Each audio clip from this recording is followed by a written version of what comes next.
data dari awal sampai akhirnya, dan ahli bisa membuktikan secara empiris bahwa kejahatan itu memang terjadi sesuai dengan judul yang saudara buat.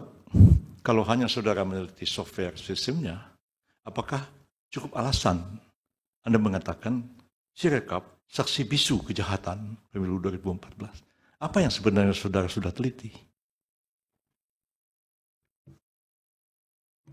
Dari kami, tadi ahli mengatakan pada akhirnya diperlukan audit forensik.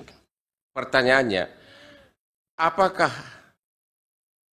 saksi tahu bahwa, ahli tahu bahwa di pasal 5 dan pasal 6 Undang-Undang ITE yang sudah diputus dalam berbagai jurisprudensi, bahwa alat bukti elektronik agar bisa sebagai alat bukti yang sah, harus diaudit forensik.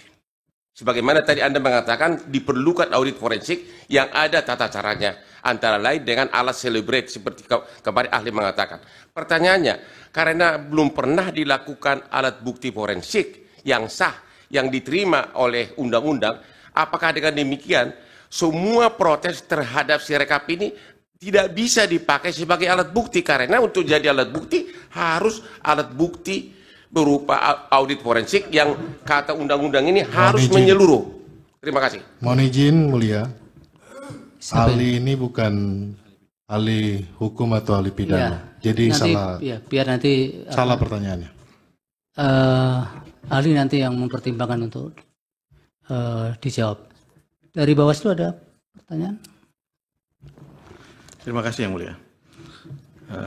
Saya ingin menanyakan kepada ahli, bagaimana ahli kemudian mengambil kesimpulan ketika hanya dari seperti ini saja kronologinya, ahli tidak melihat dari proses ke proses, dari C hasil, tangkapan C hasil masuk dalam preparasi gambar, kemudian masuk dalam angka, kemudian masuk dalam D hasil kecamatan yang secara berjenjang itu dilakukan.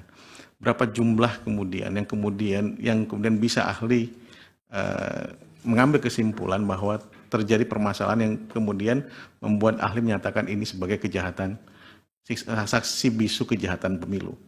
Download Tribun X sekarang, menghadirkan lokal menjadi Indonesia.